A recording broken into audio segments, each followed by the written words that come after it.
নমস্কার, সারথী হেসেলে সবাইকে স্বাগত। আজকে আমরা পঞ্চপাণ্ডবী মিলে চাউমিন রান্না করব। গরম জল করে নিয়ে তাতে কিছুটা সাদা তেল দিয়ে দিলাম। এবার চাউমিনগুলোকে দিয়ে দিচ্ছি সেদ্ধ হওয়ার জন্য। আর এবার আমরা চাউমিনের জন্য যাবতীয় যা প্রয়োজন সেগুলোকে কেটে নেব। চাউমিনটা সেদ্ধ হয়ে গেলে সেটা জল ঝরিয়ে নেব।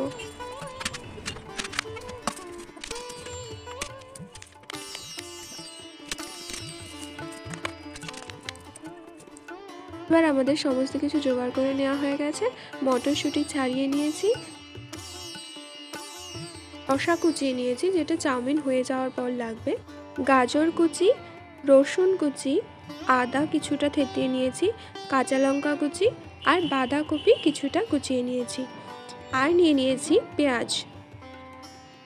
আমাদের সমস্ত উপকরণ এবার রেডি হয়ে গেছে। এবার চলো রান্না শুরু করা যাক। একটা কড়াইতে কিছুটা তেল দিয়ে এবার ডিমটাকে ভেজে নিচ্ছি। ভাজা হয়ে গেলে সেটাকে তুলে নিয়ে আবারও কড়াইতে কিছুটা তেল দিয়ে দেব এবং সামান্য জিরে ফোড়ন দিয়ে দেব। তারপর সেটাতে দিয়ে দেব রসুন কুচি, আদা কুচি আর কাঁচা লঙ্কা যেগুলো কুচিয়ে রেখেছিলাম সেগুলো দিয়ে একটু নাড়িয়ে চাড়িয়ে নেওয়া হবে, না হলে ধরে যাবে নিচ থেকে। এবার পেঁয়াজ কুচিটা দিয়ে দেব। এইগুলোকে একটু একটু ভাজা ভাজা করে নিয়ে তারপর সেটাতে দিয়ে দেব মটরশুঁটি। এবার যে গাজরগুলো কুচিয়ে রেখেছিলাম সেগুলো দিয়ে দেব। এই সমস্ত কিছু একটু ভাজা ভাজা হয়ে গেলে তারপরে বাঁধাকপিটা দিয়ে দেবো, কারণ বাঁধাকপিটা তো একটু নরম টাইপসের, প্রথমে দিয়ে দিলে ওগুলো আর খুঁজেই পাওয়া যায় না। এবার বাঁধাকপিটাকে দিয়ে দিচ্ছি। এবার সমস্ত কিছু প্রায় দেওয়া হয়ে গেছে, এগুলো দিয়ে ভালো করে নাড়িয়ে চাড়িয়ে ভেজে নিতে হবে।